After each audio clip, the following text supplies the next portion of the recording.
अस्सलामुअलैकुम। Straight talk में खुश आमदीद। आपके साथ मैं हूं Ayesha Bakhsh. Chairman Pakistan Peoples Party Bilawal Bhutto Zardari और शरीक चेयरमैन आसिफ अली जरदारी की सरबराही में अहम फैसला साजी के लिए पीपल्स पार्टी की सेंट्रल एग्जीक्यूटिव कमेटी का इजलास लाहौर में जारी है। अभी इंतखाबात की तारीख का ऐलान भी नहीं हुआ, मगर पीपल्स पार्टी ने अभी से अपनी इंतखाबी मुहिम का आगाज कर दिया है।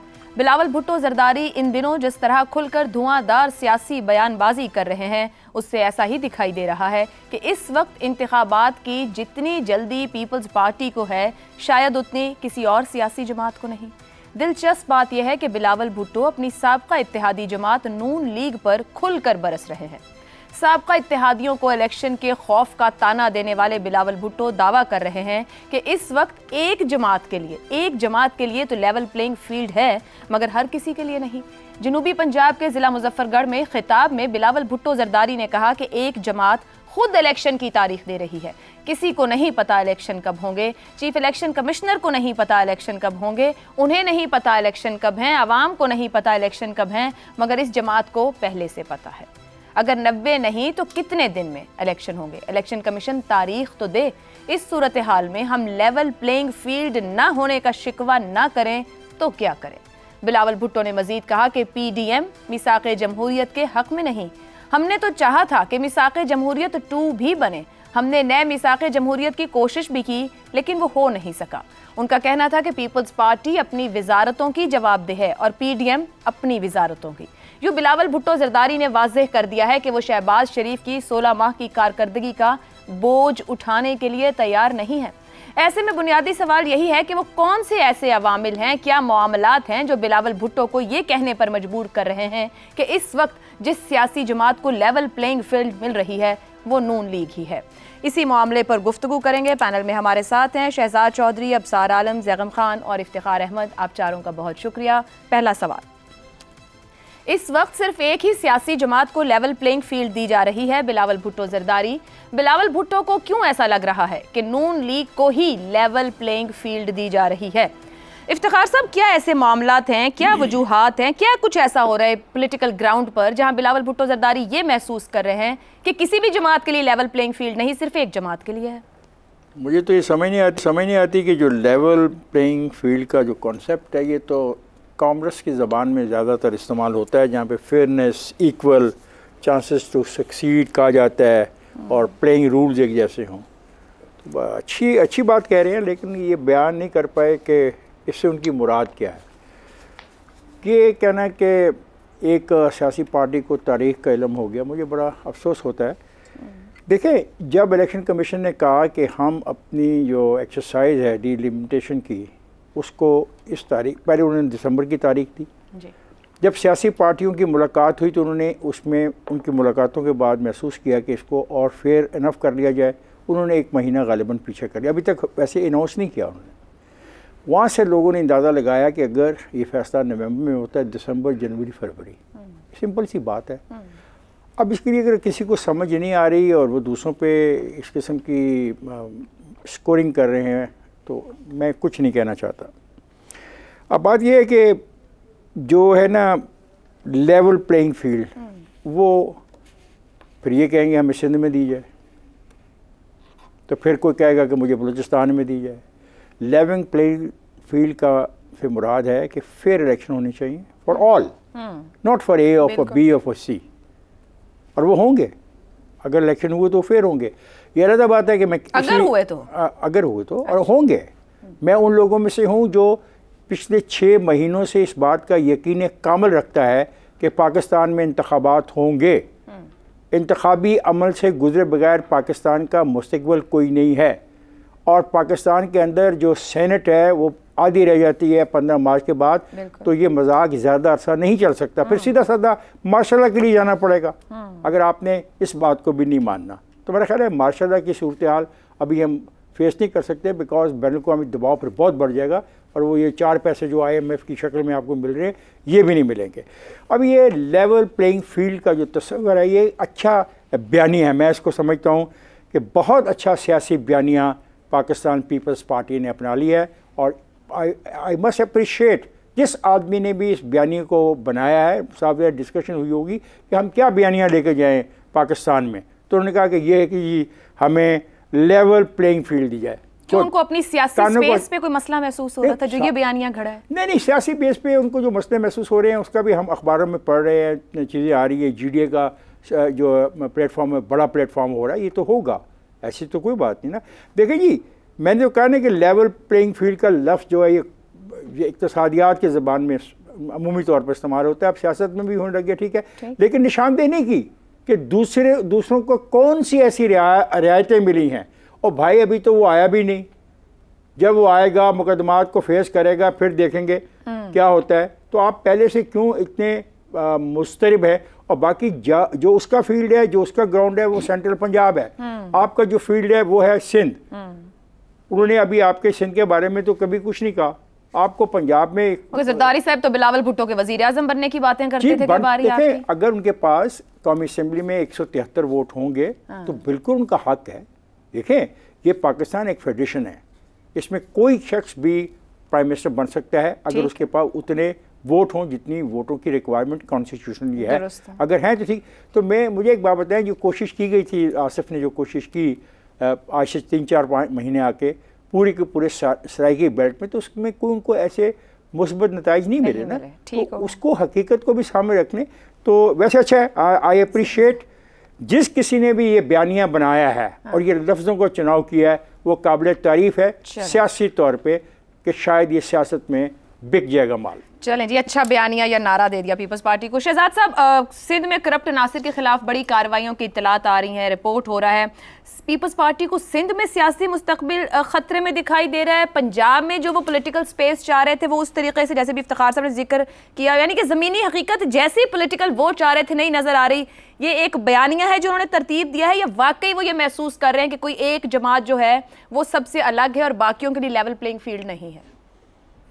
अच्छा आयशा, अगर ये 2013 में पीपल्स पार्टी ये नारा लगाती ना कि लेवल प्लेइंग फील्ड नहीं मिल रही तो वो जायज़ बनता था।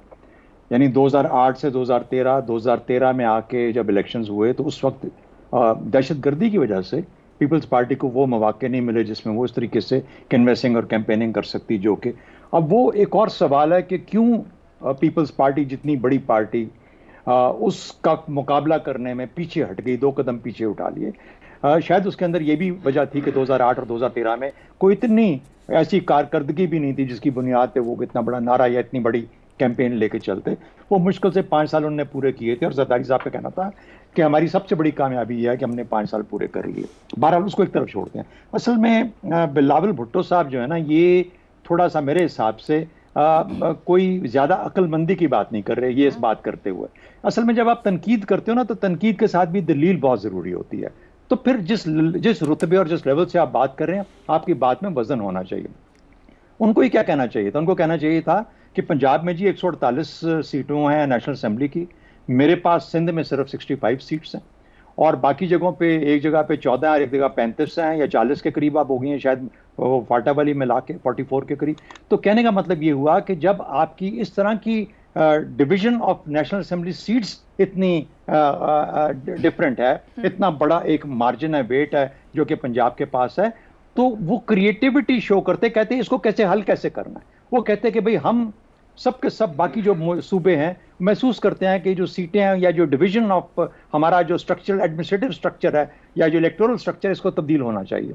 हमें डिवीजन के लेवल के ऊपर सूबे बना देने चाहिए जिस तरह के इंडिया में है, बाकी बेशुमार मुल्कों के अंदर है, ताकि पंजाब का जो 148 सीटों का जो जोर है इसको किसी तरीके से कम किया जाए। यही तो एक वजह है।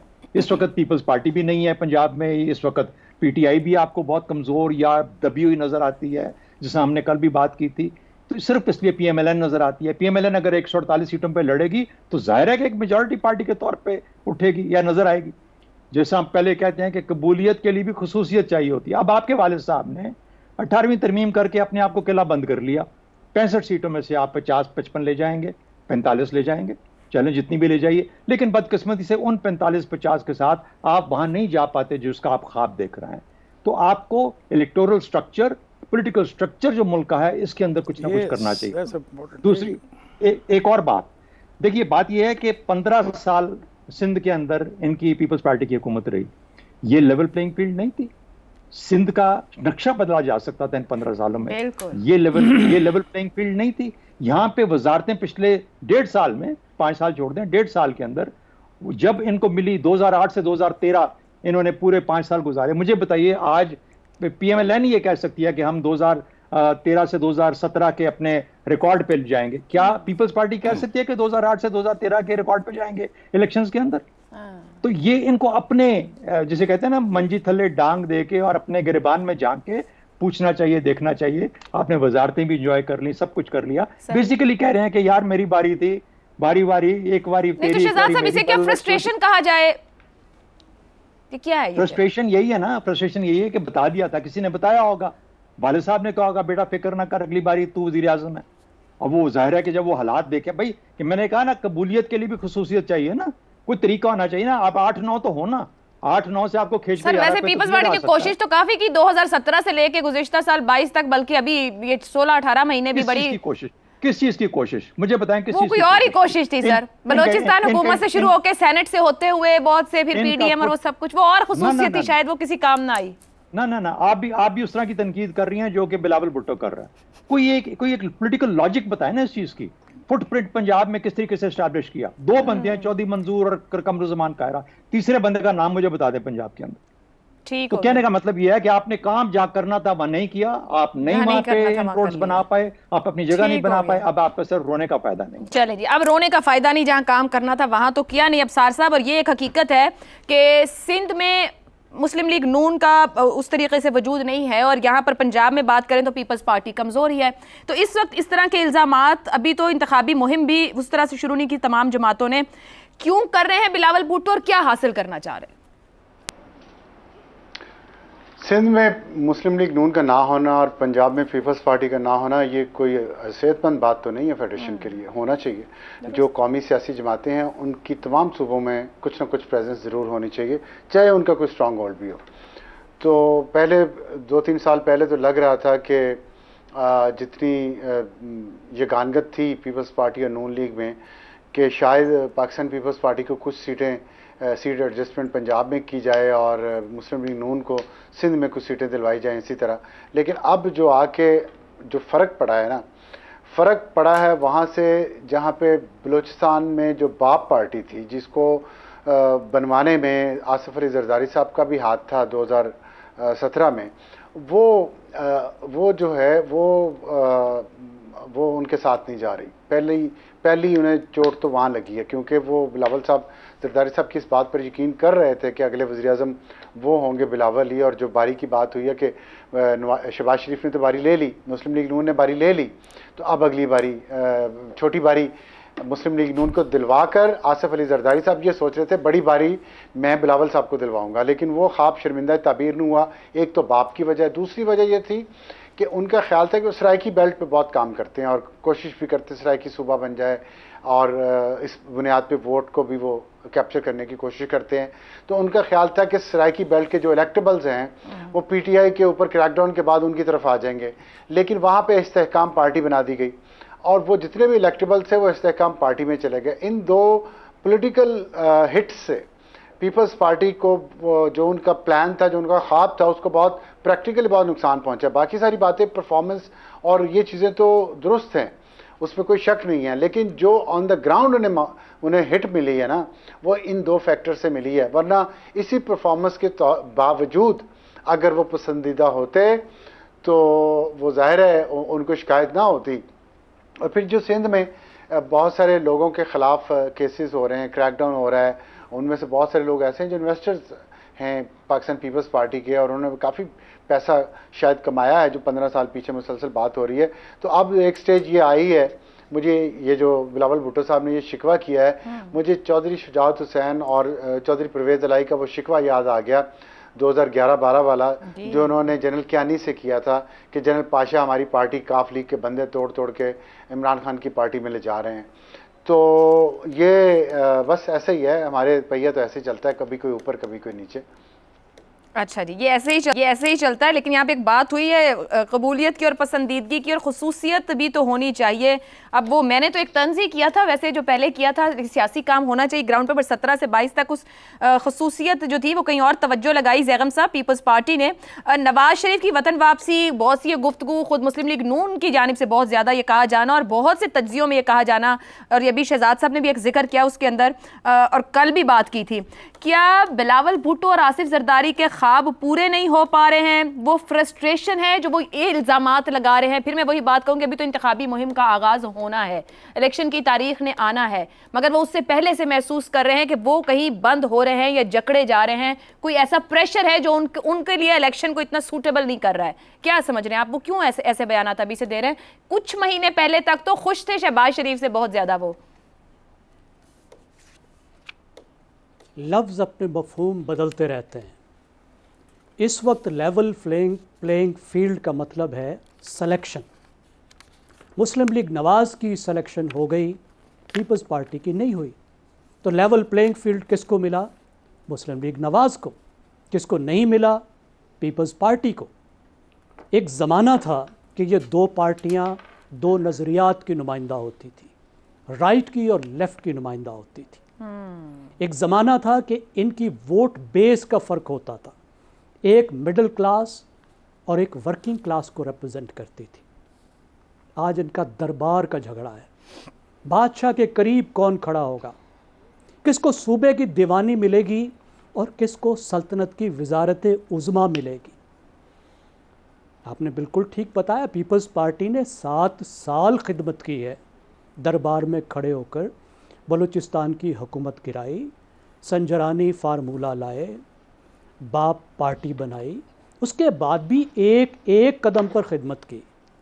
मुस्लिम लीग नवाज़ तो दरबार में 2 साल पहले आई, लेकिन शहबाज शरीफ ने जो खिदमत के रिकॉर्ड कायम किए, जिस तरीके से हाइब्रिड सिस्टम को दवाम दिया है, कानून बना बना के दवाम दिया है, मेरा ख्याल है जो गुज़श्ता किंग्स पार्टियां हैं, जो मार्शल लॉ के दौर की किंग्स पार्टियां थी, शहबाज शरीफ ने उनको भी चारों शाने चित कर दिया। तो अब हक तो उनका बिल्कुल बनता है। पीपल्स पार्टी को इलेक्टेबल नहीं मिले, जाहिर है इसकी मारूजी वजूहात भी हैं, लेकिन वो तवक्को कर रही थी उसको मिलेंगे।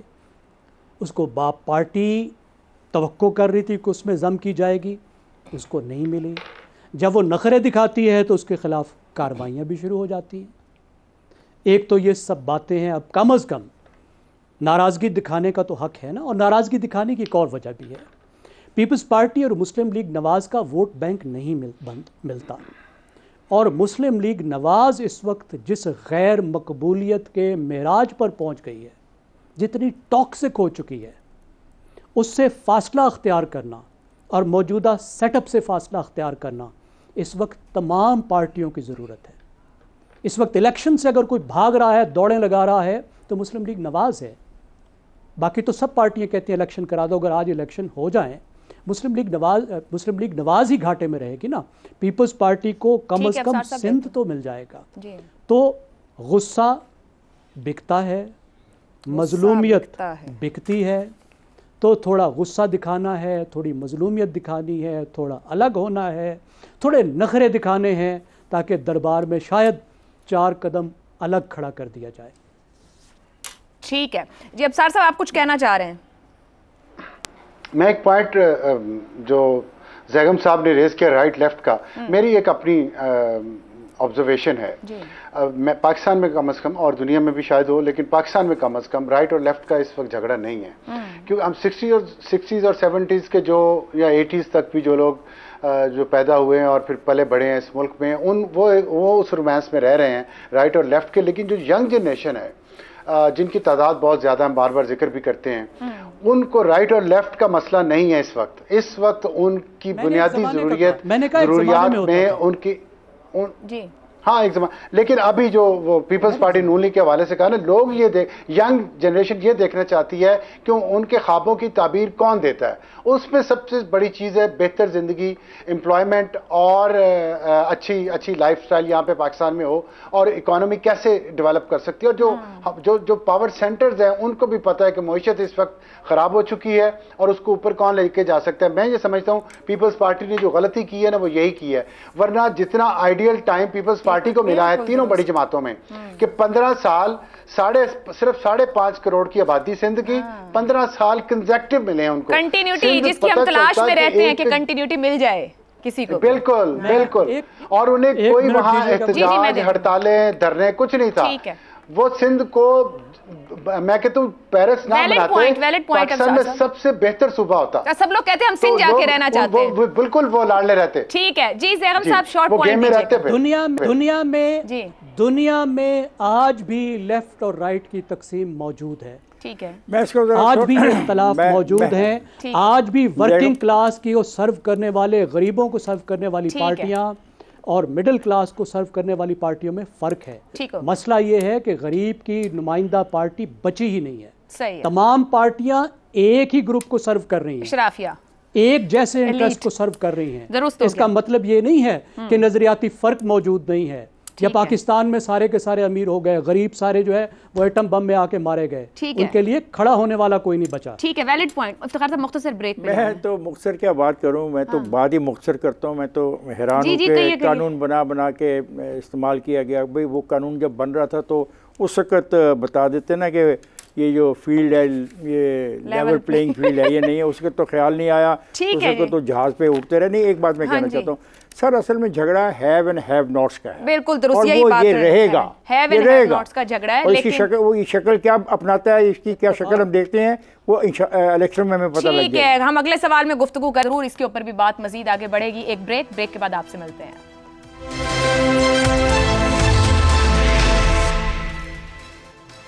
प्रोग्राम में एक बार फिर खुशामदीद। इंटेलिजेंस ब्यूरो की रिपोर्ट ने मुल्क में सरगर्म माफियाज की निशानदही की है। सिर्फ ईरानी पेट्रोलियम मसनूआत की गैर कानूनी सप्लाई से कौमी खजाने को कम अज कम 225 अरब रुपए का नुकसान हो रहा है। 76 ट्रांसपोर्टर्स और 29 स्मगलर्स ईरानी तेल की स्मगलिंग में मुलव्विस हैं। मुल्क भर में 995 गैर कानूनी पेट्रोल पंप्स हैं। इसी तरह 122 करंसी स्मगलर्स और 40 एक्सचेंज कंपनीज की भी निशानदही की गई है। 62 सिगरेट, 63 चाय और 66 टायर स्मगलर्स की निशानदही की गई है। गंदम की जखीरा अंदोजी के खिलाफ 9,237 ऑपरेशन किए गए, जिनमें 6,41,427 मीट्रिक टन गंदम बरामद की गई है, जिसकी मालियत 73 अरब रुपए थी। चीनी की स्मगलिंग में मुलव्विस 109 अफराद और 14 शुगर मिल्स की शनाख्त की गई है। कोई शक नहीं कि गुज़िश्ता कई रोज से मुख्तलिफ माफियाज के खिलाफ कार्रवाइयों की खबरें सामने आ रही हैं। मीडिया और ख़ास तौर पर सोशल मीडिया में ये तासुर दिया जा रहा है कि डॉलर, चीनी, बिजली, गंदम और पेट्रोल माफिया के खिलाफ अब डंडा चल चुका है, इसलिए मामलात सुधार की तरफ जाएंगे। क्या ये तासुर दुरुस्त है? अगर डंडे की ही बात की जाए तो पाकिस्तान में पहली बार तो डंडा नहीं चला, 2 बार सिरे से आइन को मनसूख करके और 2 बार इसे मुअत्तल करके शुरू में डंडा ही चलाकर मामलात को सुधारने की कोशिश की गई, मगर बाद में मामलात पहले से भी ज्यादा खराब हो गए। हत्ता कि एक मुंतखब वजीर आजम नवाज शरीफ ने अपने दूसरे दौर में डंडे की मदद लेकर ही बिजली चोरों के खिलाफ कार्रवाई करवाई। यूं ये सवाल पैदा होना फितरी है कि अगर हर तरह की सियासी, आईनी और कानूनी बंदिश से बालातर 4 मरतबा के डंडा बरदार मसाइल को हल ना कर सके, तो इस मरतबा ऐसा क्या मुख्तलिफ होगा कि आइन, कानून, अदलिया फाल, सियासी जमातों और मीडिया के होते हुए डंडे से वाकई हमारे मसाइल हल हो जाएंगे? या फिर क्या हमारे हुक्मरान तबकात को इस बात का एहसास हो चुका है कि अब की बार अगर इन माफियाज को नकेल ना डाली गई तो मामलात पॉइंट ऑफ नो रिटर्न तक पहुंच जाएंगे? अगर ऐसा है तो वो कौन सा ऐसा मैकेनिज्म होगा जिसके तहत माफियाज के खिलाफ शुरू की गई जंग अपने मंतकी अंजाम तक पहुंचकर कामयाब हो सकेगी? इसी पर गुफ्तगू करेंगे। पैनल के लिए सवाल। आईबी रिपोर्ट, मुल्क में सरगर्म माफियाज की निशानदही, क्या अब की बार माफिया के खिलाफ फैसला कुन ऑपरेशन हो पाएगा? शहजाद साहब क्या कहते हैं आप? आगाज बहुत बार हुआ, इख्तिताम कभी ना ये मामले हो सके, अब की बार फैसला कुन तौर पर कि एक स्टेप, दूसरा स्टेप, तीसरा स्टेप पर ये माफियाज को रूट आउट कर लिया जाएगा? अच्छा आयशा, ये एक बड़ा पॉपुलिस्ट तरीका है हमारी बहस का, मैं अपने प्रोग्राम की बात नहीं कर रहा, जनरली जब हम इसके बारे में बात करते हैं, असल में पाकिस्तान के मेरी नज़र के अंदर दो किस्म के मसले हैं। एक तो है जिसको आप माफियाज का मसला कह सकते हैं, और दूसरा है कार्टेल्स का मसला। अच्छा, मैं दोनों पे आता हूं बारी बारी। जो जहां तक माफियाज का तल्लुक है, इसका अमूमी तौर पर आप इस तरीके से डिफाइन कर सकते हैं, जो स्मगलिंग, मिसाल के तौर पे जिस किस्म की भी स्मगलिंग होती है, डीजल की हो, कपड़े की हो, चाहे वो ट्रांजिट ट्रेड के थ्रू होती है वगैरह वगैरह, या हवाला और हुंडी मिसाल के तौर पे, क्योंकि इन जिनके कवानीन मौजूद हैं जो कि आपकी मईशत, आपके मुल्क का कानून इजाजत नहीं देता, उसके बावजूद ये काम हो रहे हैं, वहां पर तो कानून की अमलदारी और सजाएं और डंडा काम आएगा और आना चाहिए। वहां पर वही चीज काम आ सकती है जिसमें कानून के तहत आप उनको सजाएं दे सकते हैं जो लोग इसमें मुलव्विस हैं। तो ये हो गया माफियाज वाला हिस्सा। दूसरा है कार्टेल्स वाला हिस्सा। अब कार्टेल्स एक ऐसी बीमारी है जो कि फ्री मार्केट के साथ दुनिया भर में एग्जिस्ट करती है। मैं इसकी एक मिसाल आपको देता हूं। जो सबसे बड़ा कार्टेल है इस वक्त पेट्रोलियम प्रोडक्ट्स का, वो है OPEC, oil producing and exporting countries, जो कि ये सऊदी अरेबिया, रशिया, अमेरिका, ये सब मिल मिला के उसको ओपेक बनाते हैं। काफी सारी मुल्क हैं इसके अंदर, 15-16 हैं गालिबन। तो ये बना के ये एक ओपेक बना। ओपेक डिसाइड करता है कि तेल की कीमत दुनिया की मंडी में क्या होगी। ये मार्केट को मैनिपुलेट करने की एहलियत रखते हैं। मैं कितना तेल प्रोड्यूस करूंगा, मैं कितनी सप्लाई दूंगा, उस सप्लाई के जब मैनेज करूंगा तो किस तरीके से उसकी कीमत बढ़ेगी। सप्लाई कम कर दो तो कीमत बढ़ जाएगी, सप्लाई ज्यादा कर दो तो कीमत कम हो। तो ये वो है। आप शुगर वालों को देखते हैं, आप गंदम को देखते हैं, स्मगलिंग के अलावा जिस तरीके से ये मैनिपुलेट मार्केट को करते हैं, उसको बदकिस्मती के साथ सिर्फ उसको आप कवानीन भी बना सकते हैं या छापे मार सकते हैं, लेकिन उससे वो बंद होने वाला नहीं है, क्योंकि उनके हाथ में इस तरह की ताकत आ गई। दो चीजें की जा सकती हैं उसके लिए। रियासत ये कर सकती है कि रेगुलेटरी अथॉरिटी बनाए जो कि बहुत मजबूती से काम करे। अपना रेगुलेटरी अथॉरिटी होनी चाहिए जिसमें कंज्यूमर का जो है इंटरेस्ट उसको मद्देनजर रखा जाए। और नंबर 2, जो रियासत है वो इन क्रिटिकल एरियाज के अंदर चीनी, आटा, ये वो इस तरह के स्टॉक्स रख सकती है कि जब कार्टेल्स उसको मैनिपुलेट करना शुरू करें तो ये उसको खराब करे, उनके प्लान को, और खुद से इंट्रोड्यूस करे जाके कीमतें, ताकि कीमतों को कंट्रोल में रखा जा सके। तो इसको समझने की जरूरत है। इसको हम जैसे कहते हैं ब्रॉड ब्रश के साथ हम इसको मैनेज नहीं कर सकते। ठीक है। अब सर साहब, क्या वाकई समझकर ये सब कुछ किया जा रहा है जो इस वक्त हो रहा है? क्या जमानत है कि तसलसल रहेगा जो ऑपरेशन इस वक्त जारी हैं, या फिर ये इंतखाबात के बाद और आने वाली हुकूमत? जाहिर बात है 1-2 दिन का काम है ना, चंद महीनों का काम है। आपको बहुत कुछ को ओवरऑल करने की जरूरत है। ये जारी रहेगा, इसके लिए कहा जा सकता है कोई जमानत है, कोई तसलसल बनेगा? शॉर्ट टर्म इलाज है। डंडा तो कभी भी लॉन्ग टर्म इलाज होता ही नहीं है। डंडा होता है आइन और कानून का और उस पर अमल दरामद का। हमारे यहाँ शॉर्ट टर्म सॉल्यूशंस लाए जाते हैं वाह करवाने के लिए, और कुछ अर्से बाद वो ख़त्म हो जाता है। मसलन शुगर का बहरान है।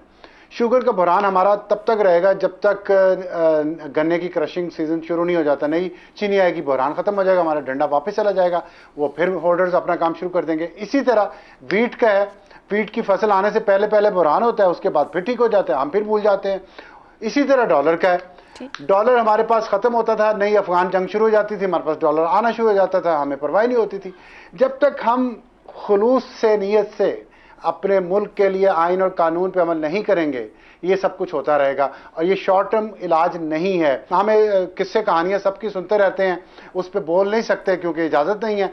लेकिन जो कुछ होता है बॉर्डर एरिया के जरिए, वो बगैर सिक्योरिटी फोर्सेस के नहीं हो सकता। चाहे जितने बड़े कार्टल्स हों, जितने बड़े माफिया अंदर बैठे हों, मुल्क के अंदर बैठे हों, जब तक वो क्रॉसिंग लाइन से आप उधर नहीं गुजार सकते बगैर उन फोर्सेस की इजाजत के जो वहां पे मॉनिटर करती हैं, जिनकी ड्यूटी है। तो इसलिए मैं समझता हूं कि आइन और कानून बेहतरीन है, उस पर अमल करें, अपने मुल्क की हालत बेहतर करने के लिए खुलूस नीयत से काम करें, और जिनके पास ताकत है वो बगैर किसी लीतो लाल के कानून बनाए और उस पर अमल दरामद करवाएं। हो गया, ये कार्टल्स वगैरह सारे खत्म हो जाएंगे। खुलूस नीयत की बात करते हैं हम सार साहब बार-बार। ज़ैगम साहब, तमाम कार्रवाइयां अगर वक्ती हैं, फायदा भी इनका वक्ती है और ये कोई इलाज नहीं है परमानेंट सर, तो फिर इसका तो ये तो कोई हल नहीं हुआ ना, मसला खत्म हुआ, मसला वहीं रहेगा। रियासत को आपकी बार कौन सा ऐसा मैकेनिज्म इख्तियार करना चाहिए, क्या तरीका, या सिर्फ खुलूस नीयत से ही मामले हल हो सकते हैं?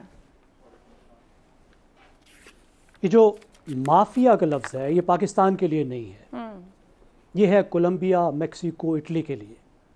इसलिए कि वहाँ माफिया अलग होती है, अशराफिया अलग होती है। पाकिस्तान में आपको मालूम नहीं कि अशराफिया की सरहद कहाँ ख़त्म होती है और माफिया कहाँ से शुरू होता है। माफिया की सरहद कहाँ ख़त्म होती है और अशराफिया की सरहद कहाँ शुरू होती है, दो आपको क्विक एग्जांपल देता हूँ। 1980 की दहाई में पाकिस्तान नारकोटिक्स का, हेरोइन की स्मगलिंग का मरकज़ था। बिलियंस ऑफ डॉलर्स की स्मगलिंग हुई, लोगों ने अरबों रुपए बनाए। आप मुझे दो नाम बता सकती हैं स्मगलर्स के, सिवाय उनके जिनको CIA वाले पकड़ के ले गए? तो वो कहाँ गए वो स्मगलर? यहीं पर मौजूद हैं, अशराफिया में हैं।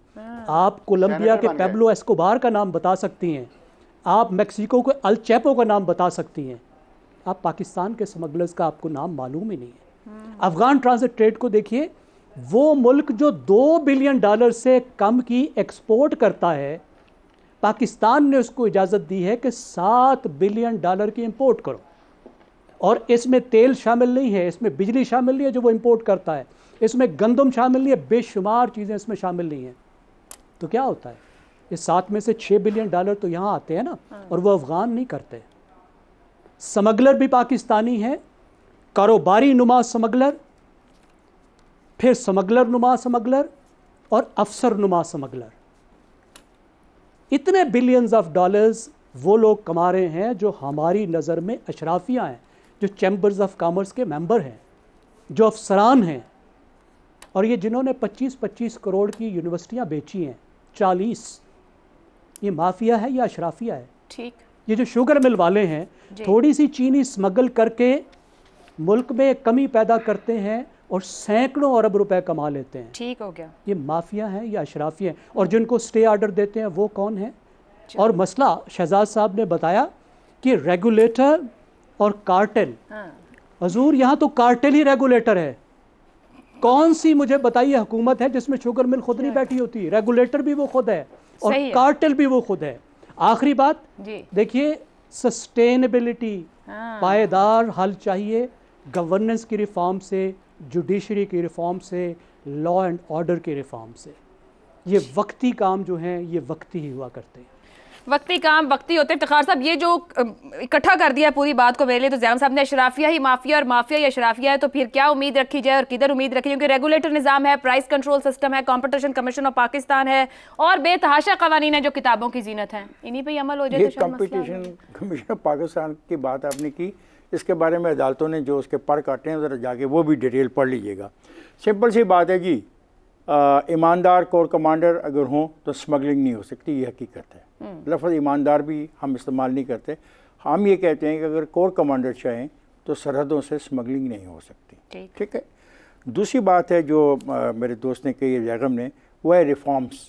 हमें रिफॉर्म की ज़रूरत है। गवर्नेंस होगी तो ये सब कुछ दुरुस्त आहिस्ता आहिस्ता हो जाएगा। गवर्नेंस ही नहीं है, और ये हकीकत है कि जब कार्टेल रेगुलेटर्स हों बतौर मेंबर ऑफ नेशनल असम्बली और सेनेट और सूबाई असम्बलियों के, तो फिर ये तवक्को करनी बहुत मुश्किल है। मैं सिर्फ एक बात कह कि आपसे इजाज़त चाहूँगा क्योंकि आपका वक्त नहीं है।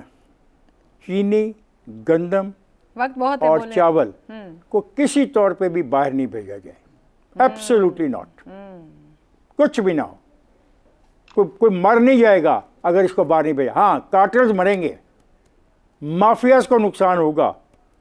पर जब आप खुद कह रहे हैं कि माफिया शराफिया, तो फिर रोकेगा कौन? नहीं, मैं मुतालबा तो कर सकता हूँ कि मेरा ये हक भी छीन लेना आपने। नहीं, आप मुतालबा इतना हक तो दे दो कि गरीब को इतना हक तो दे दो वो अपनी आवाज बुलंद कर सके। करें इतने ये तो ज्यादा आप बुलंद करें, शायद कहीं सुनी जाए। तो मैं कह रहा हूँ ना कि पाकिस्तान से चीनी, गंदम, चावल को, आटे को बाहर नहीं भेजा जाना चाहिए। इसको बेच के आप कोई माल कमा के हमारे पे नहीं लगा रहे, ये उन लोगों के घर में जा रहा है जो 1 अरब का माल लेते हैं और 6 अरब रुपये बनाते हैं और वो आना भी देने को तैयार नहीं रियासत को। ठीक है, और ये बिल्कुल सही कहा गया है कि रिफॉर्म के बगैर ये मुल्क नहीं चलेगा। वी नीड रिफॉर्म्स, और रिफॉर्म्स होनी चाहिए, इसमें लोगों की पार्टिसिपेशन भी होनी चाहिए। ये रिफॉर्म्स करने के लिए जिसके बारे में अभी कोई रो रहा था कि वो कानून गलत बन गए और कानून सच्चे बन गए, वो जो कानून बनाने वाले हैं उनमें हमें भी पार्टिसिपेशन दो। ठीक है जी। अफसार साहब कुछ कहना चाह रहे हैं? शहजाद साहब, आयशा, मैं 1 मिनट, हाँ, क्योंकि ये कहना चाह रहा हूँ कि अगर वीट जो है ना, वीट जो है इसको आप नहीं रोक सकते। अफगानिस्तान की हमेशा क्यों नहीं रोक हजारों सकते? साल से ओ भाई बात सुनो, मेरी बात सुनो। नो नो नो, गलत बात है। जो अफगान ट्रांजिट, जो ओपन मार्केट इकोनॉमी नहीं, छोटी शुगर मिलों की इजाजत दें। ओ मैं वन बाय वन बात कर लेते हैं। छोटी इजाजत दें, बड़ी शुगर मिलों की मोनोपोली खत्म हो जाएगी, ये चीजें ठीक हो जाएगी। आप और रेगुलेशन बेहतर होनी चाहिए, ये पाबंदियां लगाने से हल कोई नहीं निकलेगा। ठीक है शहजाद साहब। मैं ये सिर्फ कहना चाह रहा था, जब हम कोर कमांडर का नाम लेके बात करते हैं ना, कोर कमांडर का, ये कोर जरा रे लंबा हो जाता है उसका। अच्छा, तो उसकी मसला ये होता है कि हम इशारा किसी तरफ करना चाहते हैं, हमारे दिल के अंदर जो बात होती है वो करना चाहते हैं। कोर कमांडर से जरा उससे आगे एक IGFC होता है, IGFC रेंजर्स है दोनों। हाँ नहीं, रेंजर्स इस तरफ हैं, वो IGFC उस तरफ होता है दोनों। और अब तो 3 कोरें FC की लग गई हैं उस तरफ। उसके बाद फिर कस्टम्स के लोग आते हैं और इमिग्रेशन के लोग आते हैं। आप अगर इशारा करना चाहते हो तो उधर चले जाओ जहां पर IGFC के ऊपर नाम आ रहा है, FC के ऊपर नाम आ रहा है, वहां पर आई एग्री विद यू। मैंने इसलिए लफज ईमानदार को रोक के को कहा था। तो मैं चाह रहा हूँ कि थोड़ी सी क्लैरिटी हमारी, क्योंकि ये बात अब हमारी हो रही है, अल्लाह करे कि ये क्लिप लगा दें जब ये करेंगे तो शायद इस तरीके से थोड़ी सी क्लैरिटी। एक सेकंड, आखिरी बात मुझे कहनी है, ये जो अफगान ट्रांजिट ट्रेड है उसमें जो तय है वही किया जाए। अफगान ट्रांजिट ट्रेड का मतलब ये नहीं है फ्री हो जाए हर चीज। बिल्कुल ठीक है। अफगान ट्रांजिट ट्रेड तहरीरी माहदा है हमारा, उनका ठीक है, वो उसी पे हमें अमल करना चाहिए और उस हद तक अमल करना चाहिए। कानून की किताब में लिखा है तो कोई मसला ना होगा। अगर हर कोई अपनी हद के अंदर रह के आईन और कानून पर चला जाए, सवाल ही ना उठेंगे। आज के प्रोग्राम से इतना ही, इजाजत दीजिए, अल्लाह हाफ़िज़।